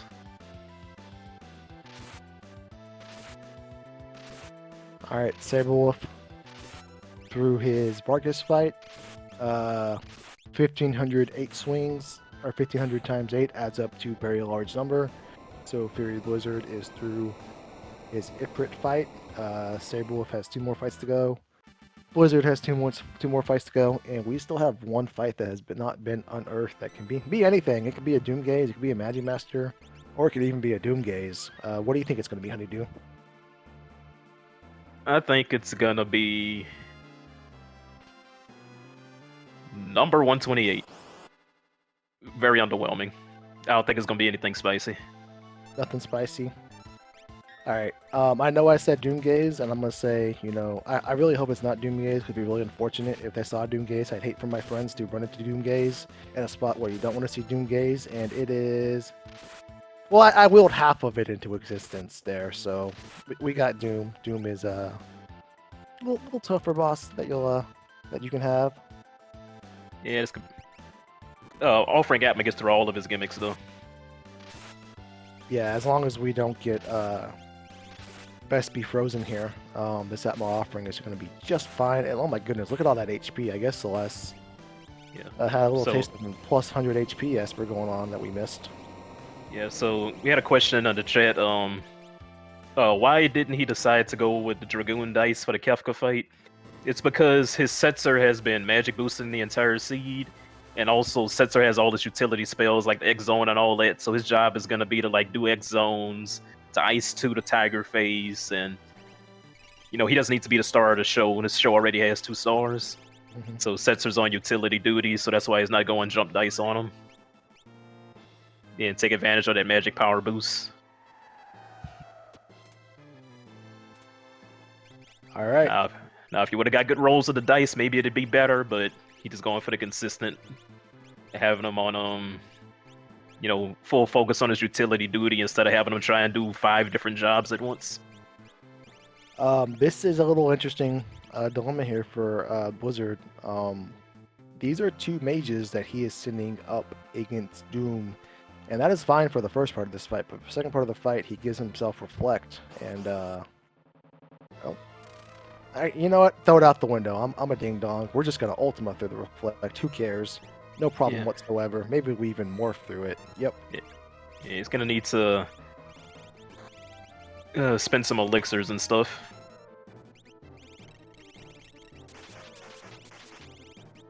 Oh, he has Osmos. Oh yeah, he does have. Looks like he didn't put the economizer over here on one of these 2 mages, these 2 casters, but that's fine. We have access to some other things, and oh my goodness. Yeah, so man, in Pluto armors, they always got some shenanigans up their sleeves. But it wasn't enough to stop Saberwolf. He's through fine. He is just fine. Launcher. Oh no. Take it back. He is maybe not fine here. He'll be okay. Marshall has no AoE attacks, so he can't kill more than 1 person at a time. But he is going to lose some time. Yeah, does he just try to get Realm back up? Does he risk it? What's he going to do here? He's going to get Realm back up. Yeah, Marshall has no potential to wipe a party on his own. So hopefully Realm stays up and he can just wrap this up. Alright, 1 more Bolt 3. Should end this fight. Blizzard is in the back 9 of his fight with Doom. He's shaking, he is doing things, and now is the time he can eat an Ultima or 2. Alright, Saberwolf's last chance to make any adjustments to his build. Then we start the final gauntlet. Yep. Ladies and gentlemen, a fun little game we will like to play. Not only do we like to try to summon Doomgaze into the seed at inconvenient times, we also like to play a game where we like to estimate how long will the final fight take for the first runner there. Tonight, that is Saberwolf. So, ladies and gentlemen, in the chat, put your estimation for how long you think this final fight will take Saberwolf. For a good reference, about 10 minutes would be a good estimation on an average Kefka fight, but as we mentioned throughout the night, Saberwolf has a plethora of offense and high-powered characters at his disposal, so I will estimate on the lower side of that, and I'm going to say 8 minutes on the dot. Yeah, I'm gonna go a little bit higher in 9 minutes. Even though they both have power overwhelming, they got some characters in the front rows, so tier 1 could pop off a bit. They do have mute for tier 2, so maybe I guess a little too high. But we'll see how they handle the fight. So, gonna be starting things off with tier 1. The physical damage skill check. He punches, and he punches, and he punches, and he pulls your character to the front row, and then he punches some more. That's his gimmick. The left arm, you can hit it with instant death. The head does quake if you kill it last, so you don't want to kill it last. And right arm's usually what people go for last. Fun little fact about the right arm, he will only do physical attacks, but he is weak to Berserk, so if you are not happy with the damage you are receiving from his physical attacks and you want to receive more, you can actually Berserk the arm, and he will hit you even harder. And that Cella's really caught up. Yeah, my weapon that starts popping off when you get into the 40s. Yeah, I was worried about him not having Atmo on Edgar, but you know, this Atmo Cella's looking kind of fine. Actually, did he swap EXP egg to Celis at some point? Seems kind of high level. Yeah, he did. Celeste, know your runners, know your opponent, and Celeste is our Saberwolf's favorite character is Celeste, so no shock there that he switched the egg over.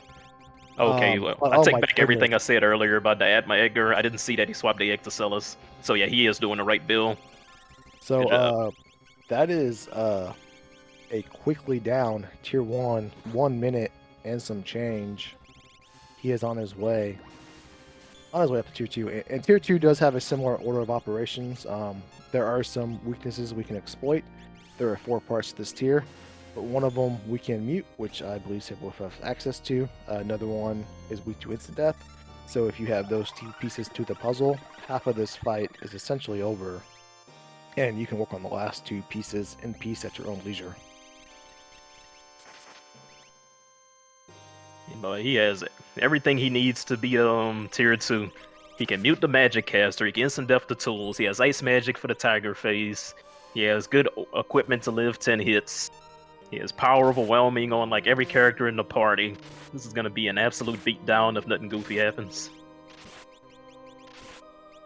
Yeah, even these ice 2s from his Setzer are doing 5k, just by virtue of that. It's a 60 magic power Setzer. Yep.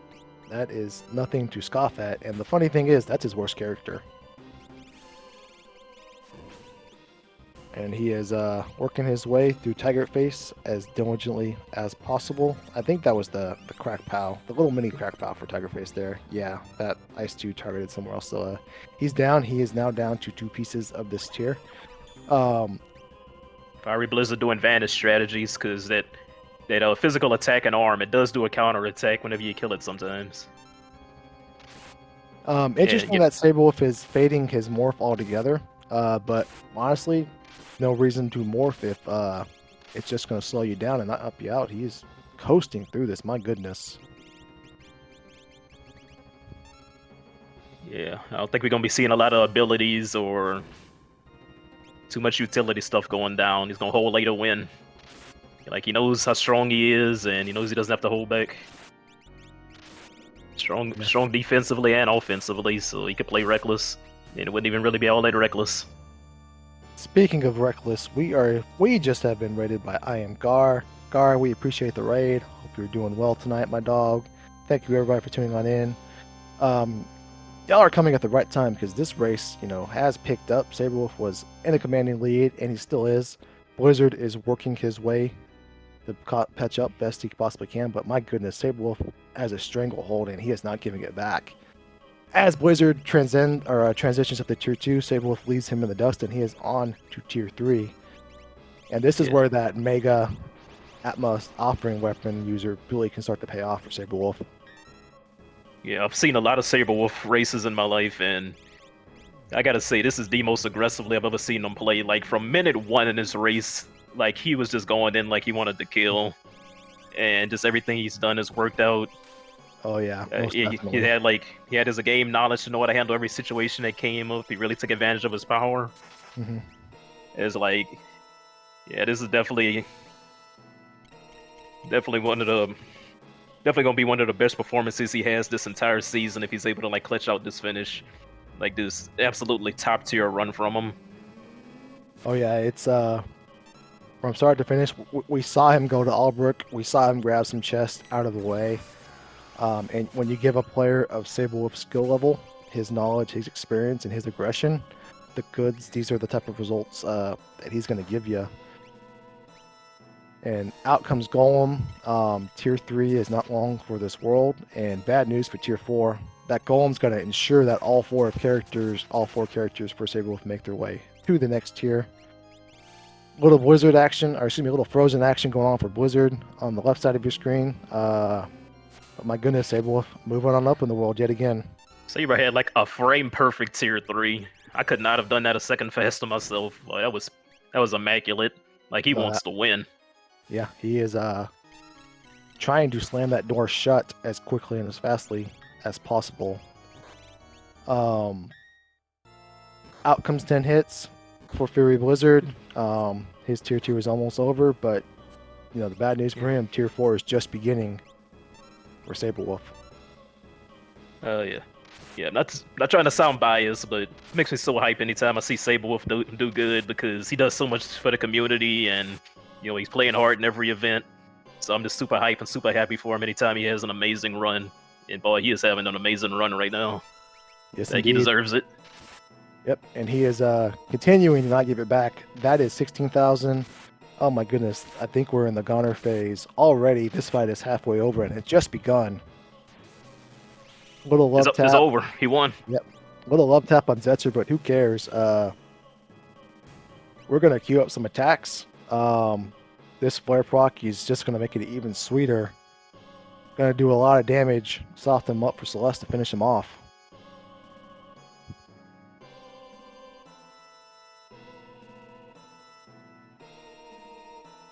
We don't see a crack pile. That Bolt 3 do it? That Bolt 3 does it. Saberwolf takes down the #1 Potion C player. Absolutely amazing. All around, 117.37 is Saberwolf's official time in the race room. GG's, get your GG's in the chat. What a strong performance. Absolutely dog in Saberwolf tonight, but no shock if you looked at his name. Oh man, that was a performance right there. I'm glad I got to witness this live. Yeah, I can see if we get him in here for an interview because we got a lot to talk about with that performance. That was amazing. Yeah, and welcome Saberwolf. Oh my god, hi guys, how you doing? Bro, you played that so aggressive from minute 0. Oh, you were in your element. Congratulations. That's PB for me. PB? That's a personal best for me. I just looked in the race room. Unfortunately, nobody got a 114. So congrats to them. But yeah, second overall, I beat Woobear by 4 seconds. So you gonna get some points. Oh my god. I mean, I walked in this no expectations whatsoever. Like, Fiery Blizzard pretty much single-handedly carried the Triads tournament that we had about, I don't know, it was like 7-8 months ago. He carried that team, never lost a single match, and having to go up against him head-to-head was just unreal, and oh my god. Wow, I'm just in disbelief. It brought the best out of you, though. You played like a monster. I can even see it in your movement. Like, you would just turn in every corner so tight, you were menuing so fast. You're spending like barely any time in the Magistrate menus at all. You were playing tight. That was outstanding. Thank you. Yeah, big congrats, and we got a lot of Ultros League season left. Hope all your other races are good. Oh yeah, I hope so. I mean, I walked into this 3rd place. We're all, like I said, we're darn sure Fiery Blizzard, you know, he doesn't lose. They don't lose. They came over strong player from the Free Enterprise group, and kudos to them. I mean, I wish I knew where they were in the scene. I don't know where they are right now. But I mean, he's on Kefka right now. He's on Kefka. Okay. Wow. Okay. Yeah. I mean. So the thing I'd just like to note real quick is that the two of you basically killed the Storm Dragon Kefka's tower at the exact same time and got your skip at the exact same time. Oh my god, are you serious? This was a peak race, my friend. Oh yeah, you finding that EXP egg in that chest that I've never opened in my entire life. That EXP egg popped off. Yeah, Science. I mean, I had Cyan. I went to his bedroom, and apparently he has experience eggs in his chest in his bedroom. Yeah, that was huge. I actually thought about getting Bum Rush. I'm like, I don't need Bum Rush. I have a Ragnarok for crying out loud on the Giger. So I just like, forget it. I'm just gonna go. But that was like, for me, that was clean. Like, I've never, like, Celeste offering, I think the biggest thing for that run was offering Celeste's RNG for Atma. She hit the exact target she needed to at least 3 to 4 times. That I think was the big difference for me. Is just the RNG Celeste just hitting the right targets I needed, like getting Tiger first, getting Magic after that, hitting Girl. I mean, it's just hit the and even hitting the head in tier 1. She hit the head I think 3 times on the opening hits. I mean, my girl, man, my girl. Yeah, Solus did not let you down today. Oh, wow. Oh, but yeah, you leveraged your power really well. Like any piece of power you found, it seemed like you were real decisive about what you wanted to do. So didn't have too much decision paralysis, which is good. Shows your experience. Well, I actually want to argue that because like I had no idea what to do with Setzer. Like 3 fixed dice, had an offering. I knew where Dragon Boots were after getting Dragon Horn. And I also had Ultima and Magic Power +2. I had no idea what to do with Setzer. So finally I just said, you know what, just stick Bolt 3 on him. And we'll just have him cast spells and have him as a backup for Cure 3. And that was the right play because that took the least amount of animation time. I mean, maybe Cyan, weirdly enough, might have been a better one because he had more spells unlocked by then. But, I mean, Setzer had the fixed dice, needed the jump. I think he did a quad 9 on one of the boss fights. I think it might have been Poltergeist. Yeah, popped off. He got the quad 9 on. Yeah, so I think that actually probably ended up being fine. So, yeah. Whew. Yeah, both of you guys kick Yeti out, so that made Glue a little sad, but... I'm sorry, Glue. And speaking of Glue, do you have any questions for Saberwolf? Yeah, speaking of that, I have a question for Saberwolf. First off, how dare you? Second off, so let's talk about this PB under the bright lights on the channel, the bright lights of SpeedGaming, the SpeedGaming channel. You go a little bit on cloud 9, and we can tell in your voice. Were you expecting that type of performance out of yourself tonight? Oh heck no! Like anytime I've ever done a restream, y'all, like I went up against, I think it was Glue and Swans one time, and I was neck and neck with them. And then sure enough, we ran into Magi Master or something. I got reset and lost like 7 minutes, forgot to save. It's just stuff like that, time and time again, and just finally being able to put all the pieces together. Like for this run, it's just astounding. Now that I know I can do it, I can hang with the big guns in our community. It just feels amazing. It really does. Yeah, you've been putting that time in. I've been seeing you practicing. Yeah, every Thursday morning, like from 9 to 3 p.m. every Friday, and sometimes every Thursday and Friday morning. So yeah. Yeah. Speaking of that, be sure to give both of our runners a follow. They're both 2 outstanding RPG randomizer players. Definitely give them a follow, give them some support.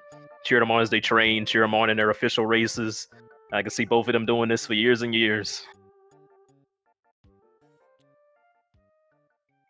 So, Galoo, do you have anything else for Saberwolf? No, GG's all around, my dog. Very well done. Congratulations again. Do you have anything you want to throw out there, Saberwolf, before we let you go and turn our attention to Fairy Blizzard? I know Fire Blizzard's in the channel. GG, buddy. You pushed me to places I have not been in this game yet, and I appreciate you for that. Also want to give a shout out for Gamers of Hope coming up in March. We're doing a benefit, at least 1 or 2 runs for it. Gamers Against Cancer. Be sure to check that out. I believe it's the 2nd weekend of March of next year. So give him a quick shout out for a good fundraiser, good cause for that. But we'll look forward to that soon. Yeah, GG's. Yeah, GG's. It's a pleasure to have you, Saberwolf, and thank you for all you do for the community. And good job on the race. Good luck on the rest of your season. Thank you, and all. All right, so we're gonna move on over to 2nd place runner for the night, and I believe so far I believe he's like 4th place for the week in this group, which would still put him 1st place in the group overall. Fiery Blizzard. Yeah, this will be one of my trash weeks for sure. It's okay. I mean, that's why we get them. Yeah, I will say I saw what you were cooking early game. You wanted that 100 magic points. I saw what you were cooking. Yeah, But you got the 3 worst dragons in the game. Well, Gold Dragon wasn't there, but you got 3 out of the 4 worst. Oh, Gold Dragon would have been fine. I had Berserk. So you got the 3 worst dragons in the game. Oh, that was so upsetting too, because also just thinking about it afterwards, if I had gotten through that white dragon, that basically just means not getting unlucky on the opening. Yeah, he specifically pearled the 2 characters that couldn't throw Phoenix Downs. Then it would have been an early realm as well, and that would have changed things a lot. I don't know. I feel like the economizer sort of unfortunately changed my routing enough where it probably wasn't great. But Yeah. it happens. I will say, your plan, it had over a 50% chance of working, but over 50 isn't 100, so... But Nope. it had a chance of working and not working, but... Yeah, you just ran into those early game AoE spamming bosses when the party doesn't have the levels of the armor to handle it yet. What armor? No, yeah, it was yeah, I was trying to be a bit aggressive. I mean, there is a good thing about winning the first 2 weeks where I can sort of play around like that, right? And sort of be like, okay, I can be really aggressive and see what dragons are going up here, and trying to get all that and trying to get levels knowing there's at least one ammo weapon and an offering on a table, because the first 2 weeks were all fixed dice offering seeds, and I saw the fixed dice in Sal Figaro, in World of Ruin. I was like, not again. And yeah, I mean, you take risks, and sometimes they work out, and sometimes they don't. And this time it just didn't work out, and that's all I can say.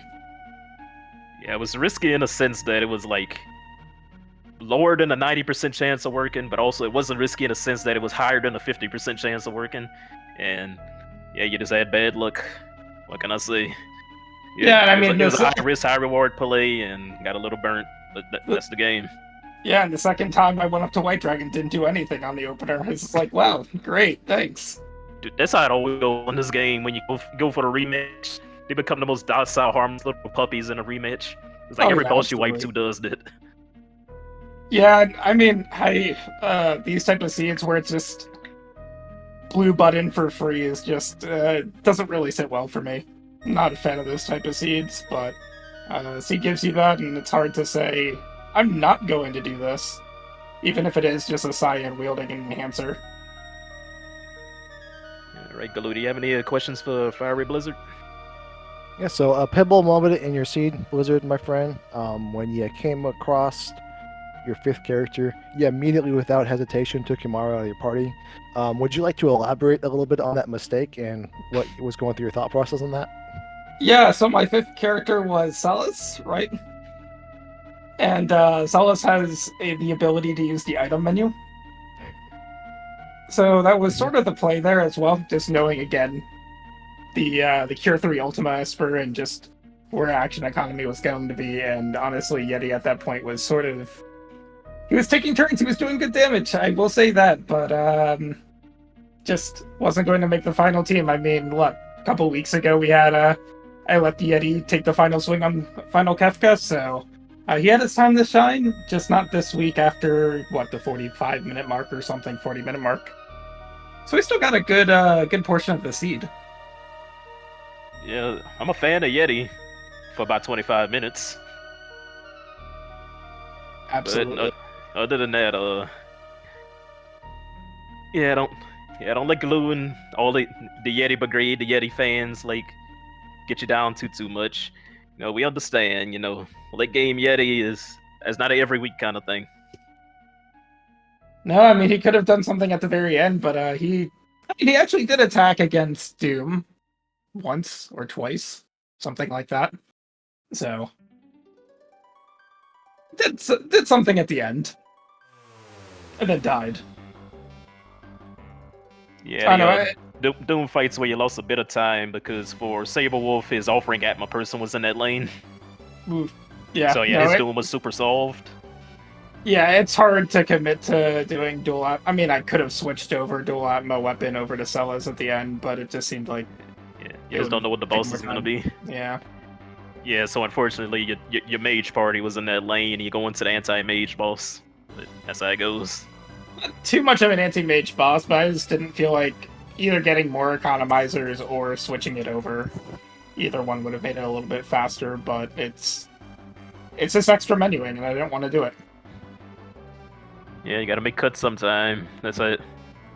Further you go and the higher level of competition goes, you gotta make more and more cuts, so you're not gonna be able to keep up. Yeah, and honestly, the seed as it was really straightforward. So yeah, just those type of mistakes, and just getting poor luck can really just sink your time compared to everyone else. And competition is fierce, and those are the type of mistakes, especially as you go up, you can't make, or you can't. It's harder to recover from. This has got to start taking more and more risks if you want to get up there. Yeah, I'm sure you're gonna have a lot to think about going into week 4. Learn from your mistakes, and anything you did that worked, keep doing it. Still got a whole lot of season ahead of us. Top 6 runs count. Yeah, exactly. So, I mean, at the end of the day, I think this is probably going to be one of my drop weeks. I'm still sitting pretty in the group, so I mean, we'll see what the next few weeks bring, but should be an interesting competition for sure, and I'm looking forward to it. Also looking forward to see if I can get any sleep, but that's a whole different discussion. Oh yeah. So do you have any final words, any shout outs you want to do while you have the audience? No, I mean, just general shout out to the Worlds Collide community, and it's been great to certainly play for. I probably joined the Discord somehow about a year ago, but I don't think I've been playing for that long. But it's been a lot of fun. Ultras League is actually really fun to play in. I'm looking forward to the future weeks, and obviously, gotta thank SpeedGaming for allowing us to put the show on. Gotta thank you, Honeydew, and Drinks Glue for commentating, Joker Mage for doing behind-the-scenes work. But really, I don't have much else to say. GG's again, Saberwolf. Congratulations on taking first in this, race between us. And we shall see what the future weeks hold. Oh yeah, GG's. Get some rest, buddy. Yeah, Got a whole lot of season to go. Yeah, thank you again, Blizzard, for agreeing to do your weekly on restream for us. We appreciate it, and have a good night, my dog. Yeah, no problem. Talk to you later. All right, So yeah. Blue, that wraps up Potion C week 3. Yeah, they still have one more runner, but we've seen some pretty impressive times from some of the more senior community members, maybe senior citizens. But nevertheless, yeah, really a strong performance tonight from Saberwolf. As he mentioned, PB. You love to see it under the bright lights of SpeedGaming. And blessed it we are now tonight. Yeah, PBing in your official race, that has to feel amazing because you just know you gave it your all, you did your best. Yeah, you get a PB whenever it matters the most. So I know he's on cloud 9 right now. Congrats to our winner tonight, Saberwolf, and thank you also Blizzard for putting on some strong competition. You'll see how the rest of this goes. Yeah. But that'll about wrap it up for us for tonight. Yeah, thank you again to SpeedGaming for allowing us to play video games with our friends and talk about it and crack jokes and have a good time all around. Our community, Worlds Collide, will be back on SpeedGaming next week at our weekly slot, Wednesday at 8 p.m. Eastern Time.